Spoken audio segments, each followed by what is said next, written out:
अपनी जगह पे खड़े रहिए, आराम से अपनी जगह पे खड़े रहिए।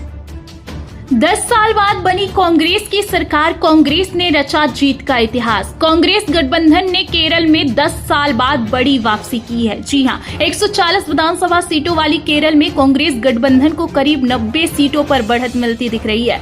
इस जीत के साथ ही कांग्रेस ने 7 साल बाद एक नया रिकॉर्ड स्थापित किया है। 7 साल बाद पहली बार कांग्रेस के 4 मुख्यमंत्री होंगे। 2019 में आखिरी बार कांग्रेस के 4 मुख्यमंत्री थे। इसके बाद कांग्रेस को 3 का फेर लगता रहा है, यानी कि एक वक्त में एक साथ 3 से ज्यादा मुख्यमंत्री कांग्रेस का नहीं रहा है। आपको बता दें कि केरल की जीत कांग्रेस के लिए इसलिए भी अहम है क्योंकि यहां से गांधी परिवार की प्रियंका गांधी लोकसभा सांसद है। इतना ही नहीं, संगठन महासचिव केसी वेणुगोपाल भी केरल से ही आते हैं। कांग्रेस में संगठन महासचिव को दूसरा पावरफुल पद माना जाता है। कांग्रेस ने यूडीएफ गठबंधन को मजबूत करने के लिए स्थानीय स्तर पर 3 छोटी पार्टियों को अपने साथ जोड़ा। चुनाव से ठीक पहले कांग्रेस के लिए ये कदम फायदेमंद साबित हुआ। स्थानीय स्तर पर कांग्रेस के वोट बटे नहीं। वहीं दूसरा फैक्टर ये भी है कि कांग्रेस में मुख्यमंत्री पद को लेकर टशन चल रहा था, जिसे चुनाव के समय शांत कर दिया गया। बड़े नेताओं ने इस पर कोई बयान नहीं दिया। टॉप 3 नेता केसी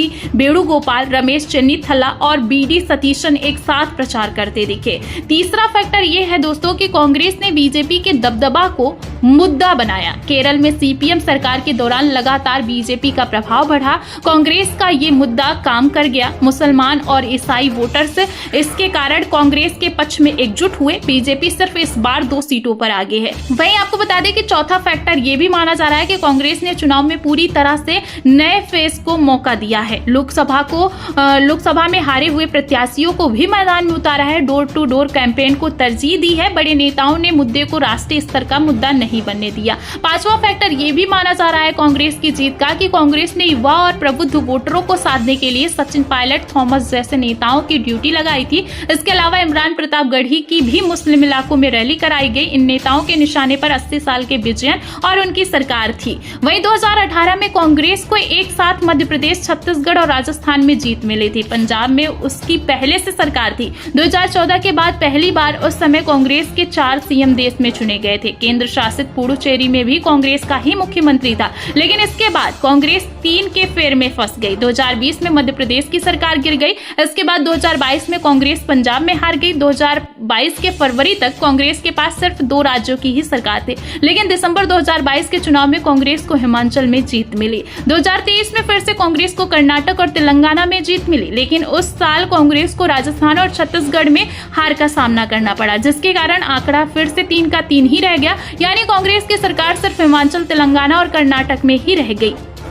और अब 2026 में हिमाचल, तेलंगाना, कर्नाटक के अलावा केरल में कांग्रेस के मुख्यमंत्री होंगे। 7 साल बाद कांग्रेस के लिए ये बड़ी खुशखबरी सामने आई है। जी हां, 10 साल बाद केरल में कांग्रेस की वापसी हो रही है। प्रियंका गांधी वहां से सांसद है। अब भाई बहन की जोड़ी ने जो तहलका मचाया है, जिससे कांग्रेस की वापसी हो गई है, मुहर लगना बस बाकी है। यानी कांग्रेस की जीत तय ही है। यहाँ जो है एलडीएफ की बुरी हार हुई है और यूडीएफ की सरकार बम्पर वोटों के साथ बनती नजर आ रही है।